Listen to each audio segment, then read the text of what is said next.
कोलकाता के एक सरकारी अस्पताल में जहां दिन में हजारों मरीज आते हैं, लेकिन रात होते ही एक पूरा फ्लोर बंद कर दिया जाता है क्योंकि वहां कोई मरीज नहीं, फिर भी आवाज़ें आती हैं। और जो भी उस फ्लोर पर गया वो वापस पहले जैसा नहीं लौटा। एक कहानी है आरओ की, जो कोलकाता के एक पुराने हॉस्पिटल में नाइट ड्यूटी पर नया नया ज्वाइन करता है। हॉस्पिटल का नाम था सांता मेमोरियल हॉस्पिटल। बाहर से देखने में बिल्कुल सामान्य, लेकिन अंदर कुछ ऐसा था जो किसी को नहीं पता था। पहली ही रात आरओ को एक अजीब सी बात पता चली।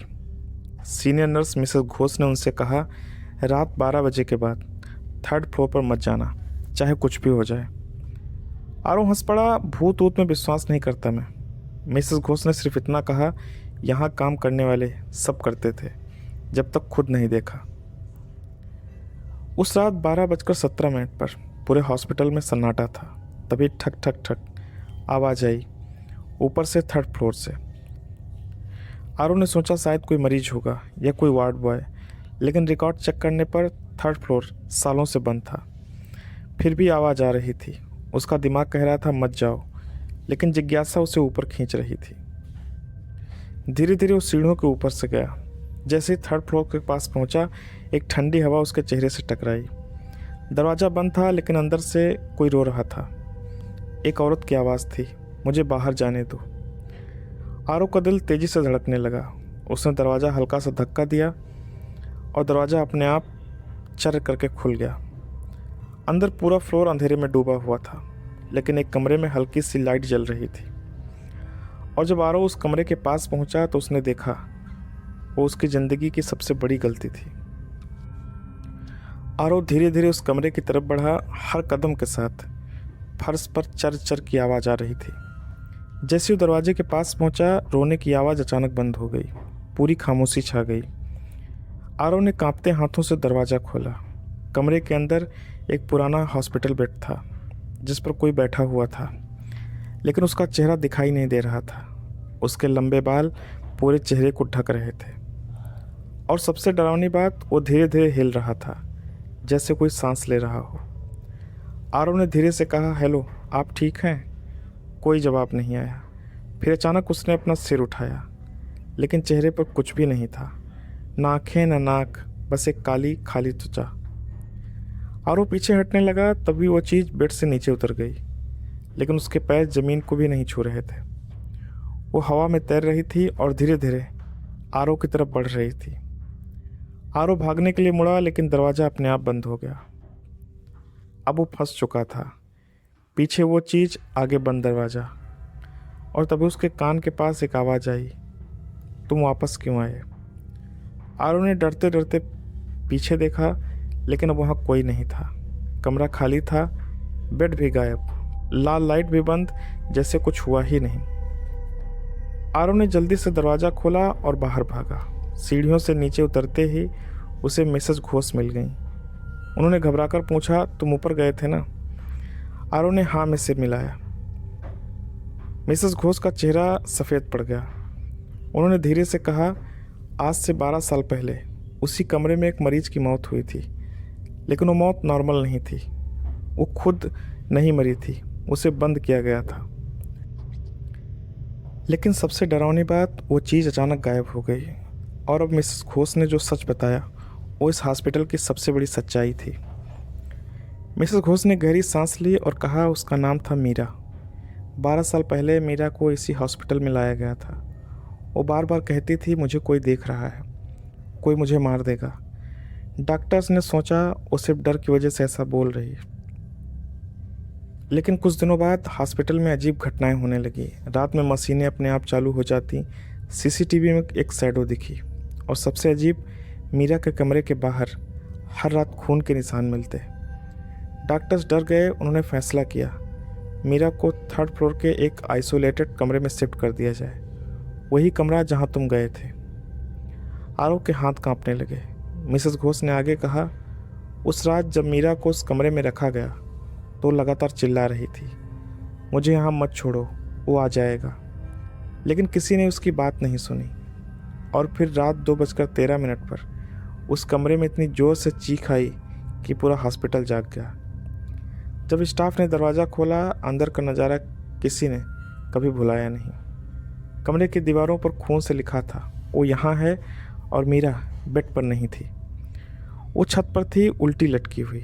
उसकी आंखें खुली हुई थी, लेकिन उसमें कोई लाइफ नहीं थी और उसके चेहरे पर कोई फीचर्स नहीं थे। आरव का दिल बैठ गया। वही चीज़ उसने भी देखी थी। मिसेस घोष ने कहा, उस दिन के बाद 3rd फ्लोर हमेशा के लिए बंद कर दिया गया, लेकिन मीरा कभी वहाँ से गई नहीं। अब आरव ने डरते हुए पूछा, लेकिन वो ऐसा क्यों बन गई? मिसेस घोष ने धीरे से कहा, क्योंकि मीरा अकेली नहीं थी, उसके साथ कुछ और भी था। मिसेस घोष ने कांपती आवाज़ में कहा, मीरा जब यहाँ आई थी तो सिर्फ डरी हुई नहीं थी, वो किसी से भाग रही थी। आरव ने पूछा, किससे? जवाब आया, उस चीज़ से जो इंसान नहीं थी। मीरा को अक्सर रात में खुद से बातें करते देखा जाता, लेकिन उसकी आवाज़ कभी कभी बदल जाती। एक नर्स ने बताया, मैंने उसे यह कहते सुना, ये शरीर अब मेरा है। उस दिन के बाद डॉक्टर्स को यकीन हो गया, ये सिर्फ मानसिक बीमारी नहीं थी। लेकिन असली गलती यहीं हुई। हॉस्पिटल के कुछ सीनियर डॉक्टर इस केस को स्टडी करना चाहते थे।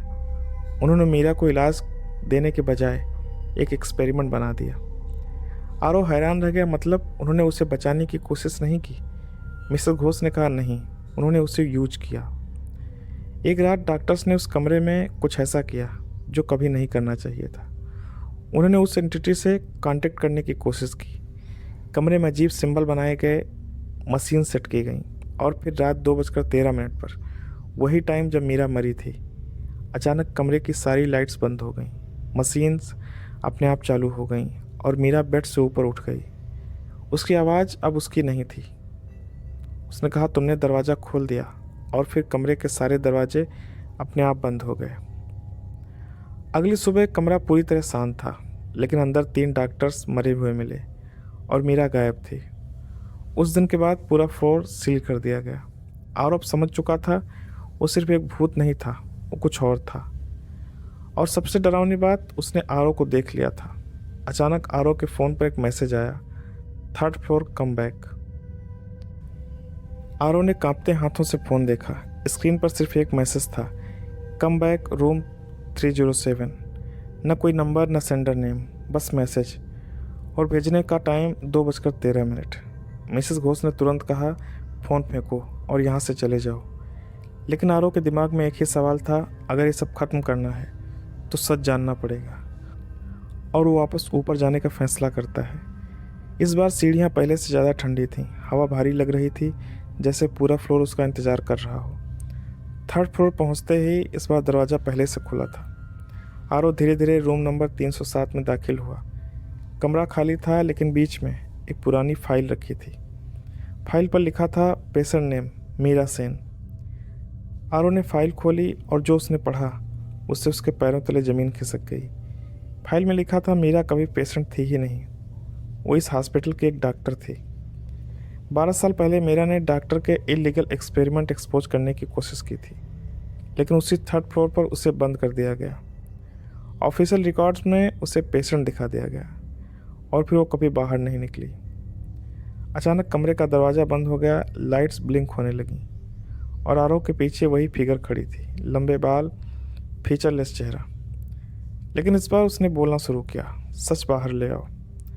आरव समझ गया वो उसे नुकसान पहुंचाना नहीं चाहती थी, वो सिर्फ चाहती थी कि दुनिया उसकी कहानी को जाने। अगले दिन आरव पूरी फाइल पुलिस और मीडिया को दे दी। कुछ हफ्तों बाद शांता मेमोरियल हॉस्पिटल परमानेंटली बंद कर दिया गया। 3rd फ्लोर को सील कर दिया गया और रूम 307 आज भी वैसे ही बंद है। लेकिन कहानी यहीं खत्म नहीं होती, क्योंकि हॉस्पिटल बंद होने के 3 दिन बाद आरव के फ़ोन पर फिर एक मैसेज आया, थैंक यू, और नीचे एक फ़ोटो अटैच थी 3rd फ्लोर की, जिसमें 307 के बाहर कोई लड़का खड़ा था। अगर आपको ये स्टोरी डरावनी लगी तो चैनल को सब्सक्राइब करना मत भूलिएगा और कमेंट्स में बताइए कि आप रात में इस हॉस्पिटल में जाने की हिम्मत करेंगे।